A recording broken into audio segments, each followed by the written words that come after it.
Before we get into the plot structure and narrative experience, here is the exposition of 12 Angry Men. Released in 1957, it is set on a hot day in the 1950s. 12 Angry Men's narrative focuses on a jury for a capital murder case. The 12-man jury must decide the fate of an 18-year-old Puerto Rican boy accused of stabbing his father to death. If the jury votes guilty, the boy will be sentenced with the death penalty. One juror wants to look closer at the evidence, causing much frustration to the rest of the jury. The jurors control the narrative of the film. Let's look at who these characters are. Juror 1 tries to keep the group in order and in control. Juror 2 is a nervous and submissive man. He doesn't have strong convictions and is easily influenced by others. Juror 3 is a business person with a short temper. He has an estranged relationship with his son and they haven't been in contact since the boy was 16. He is the main antagonist. Juror 4 is the most unemotional juror and he is a skeptic. Juror 5 is young and intimidated by the other jurors. Like the teenage defendant, he grew up in the slums, experiencing poverty and violence. Juror 6 is a blue-collar worker. He listens to others and absorbs their opinions as his own. Juror 7 is an impatient, quick-tempered salesperson. Juror 8 cares about justice and is willing to stand up against the crowd. He is the protagonist. Juror 7 is a strong believer in justice and is sympathetic. Juror 10 is racist towards the defendant. Juror 11 is from Europe. He is humble and subservient to others. He seeks justice and cares about integrity. Juror 12 is a slick, bright advertising man. He is also superficial. The accused is an 18-year-old Puerto Rican boy who is being prosecuted for stabbing his own father. He is from a disadvantaged background of growing up in the slums. We also know he has been physically abused by his father and his mother died when he was a child. We can loosely fit the 12 Angry Men plot into Freitag's pyramid structure. The exposition is the defendant being put to trial as we meet the 12 jurors who will decide his fate. The complication is that Juror 8 votes not guilty when the rest of them vote guilty, which means that the decision cannot be made right away and is an inconvenience for some of the characters. The rising action, climax, periphery, and falling action are not necessarily linear. These events happen for each character as we see them argue their points, acknowledge their prejudice or flaw, and change their decision to not guilty. The moment of suspense and catastrophe is when Juror 3 breaks down as he admits his bias towards the defendant was really about his personal anguish about his broken relationship with his son. He then is the last man to vote not guilty and walks away with his head hung in shame. Ideologies are the system of views, beliefs, and values that support the structure of narrative. 12 Angry Men challenges the structure of the law as witnesses are proved to be unreliable, and the audience can see that the system is working against the defendant because of his low socio-economic status, therefore challenging racial and socio-economic prejudices. Class is a topic that heavily influences the narrative. The encouraged ideologies of the film touch on socialism, promoted by Jurors 8 and 9. This is because these characters make it clear they want communal discussions before a decision is made and suggest flexible ideals of justice. It is important to understand the class system of 1957 New York to understand the context of 12 Angry Men. According to History.com, during the 1950s, the United States was the world's strongest military power. Its economy was booming, and the fruits of this prosperity, new cars, suburban houses, and other consumer goods, were available to more people than ever before. However, the 1950s were also an era of great conflict. For example, the nascent civil rights movement and the crusade against communism at home and abroad exposed the underlying divisions in American society. To me, this suggests a time of prosperity for white Americans, but not necessarily ethnic minorities. We can see that this film conveys the prejudices and privileges of white Americans, potentially causing the 1950s audience to reflect on their own ignorance. 12 Angry Men covers the issue of racial prejudice. This issue culminates when Juror 10 begins his racist rant about the defendant. To see how 12 Angry Men intended to impact its audience, it's vital to recognise the racial climate of 1957 New York. History.com states that the civil rights movement was a struggle for social justice that took place mainly during the 1950s and 1960s for Black Americans to gain equal rights under the law in the United States. On September 9th, 1957, the same year as the film's release date, President Eisenhower signed the Civil Rights Act of 1957 into law. the first major civil rights legislation since Reconstruction.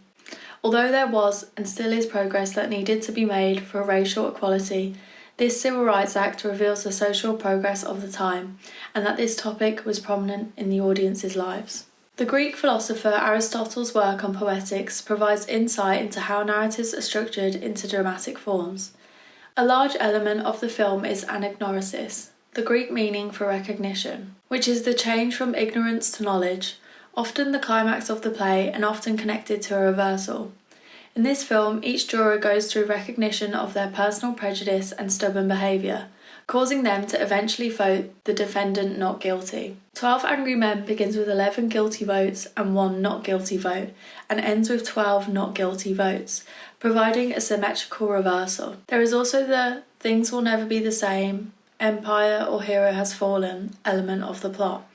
All these jurors leave to carry on with their lives, but we know as the audience that they will never be the same, as they have each had their morals and beliefs dismantled by the event. Their empire of core beliefs has fallen. According to York, there are essential building blocks to the plot. These help us to understand how the narrative experience is structured for the audience. This begins with the protagonist, who in this case is Juror 8. The protagonist is the person that the story revolves around. Although the basis of the story surrounds the defendant, Juror 8 is the hero as he persuades the other jurors to vote not guilty. York states that it should always be the person the audience care about the most. We see Juror 8's integrity and goodwill, so we are rooting for him to convince the others to vote not guilty. There is something to relate to in each juror. Many of us have been scared to stand against the crowd, lost our temper, came from disadvantaged backgrounds, been impatient and been prejudiced or experienced prejudice. Each character is a mirror to the audience's own beliefs and flaws, suggesting that this narrative can act as a tool for the audience's personal emotional development. If empathy is about entering the mind of a fictional character, then it helps if they contain feelings similar to ours. A majority of the audience would like to see themselves as an empathetic person who stands against the crowd for justice, like Juror 8. Whether this is true about the audience is irrelevant.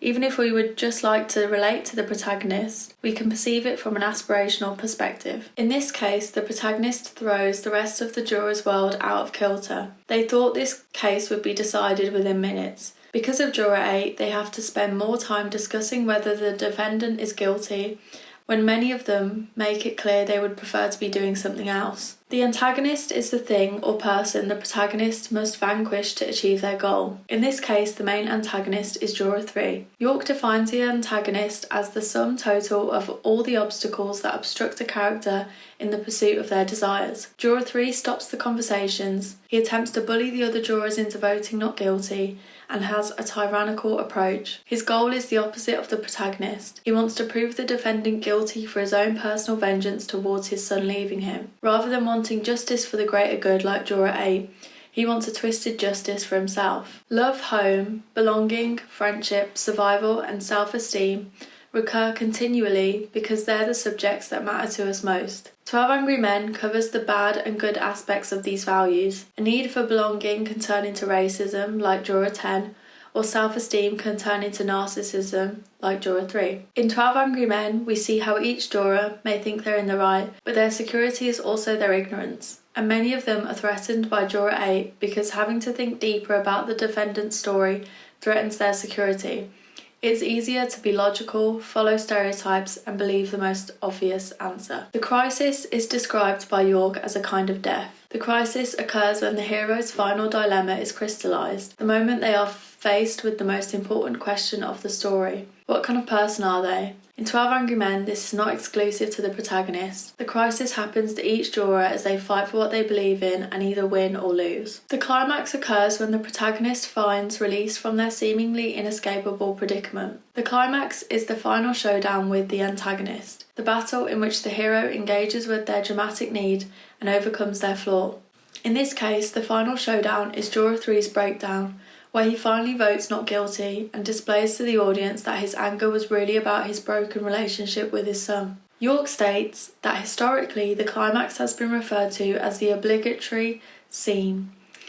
The resolution is defined by York as the denouement of any story where all is brought to light. Feelings are finally expressed and rewards for behaviour bestowed. In 12 Angry Men, the denouement is that every juror votes not guilty and walks away a changed person. Even though characters like Juror 7 do not show integrity, his confrontation with Juror 11 is satisfying enough for the audience. As each juror votes not guilty, the audience comes closer to the conclusion where justice is achieved. York believes that significant changes happened to storytelling because of the Industrial Revolution.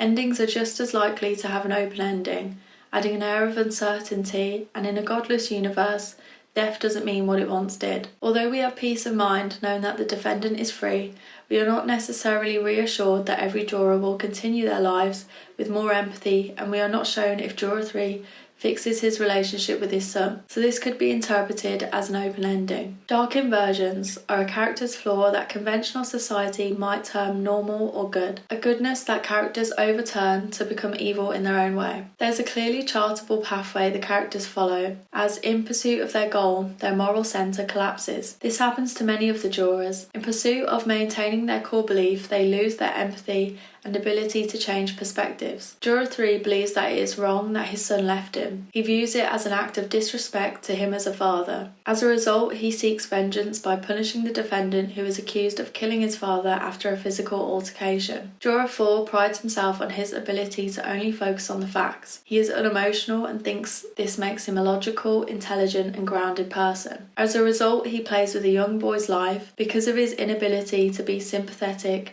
and take the context of this boy's life into perspective. Due to his core beliefs, he ends up becoming conceited, believing he could never be in the boy's situation. Juror 10 believes his racism protects himself and his community. He thinks they are a threat. As a result, he risks ending an innocent boy's life based on stereotypes and not evidence. These characters reflect flaws the audience may see in themselves, whether it's prejudice, following the crowd, or projecting their own pain onto other people. Just because one juror wants to look closer at the evidence, we as an audience discover the strengths and ills of human nature as each character represents an ideology. Wrong or right, this plot structure takes the audience on an introspective journey into our own beliefs and morals, whilst promoting the concept that justice and empathy coincide.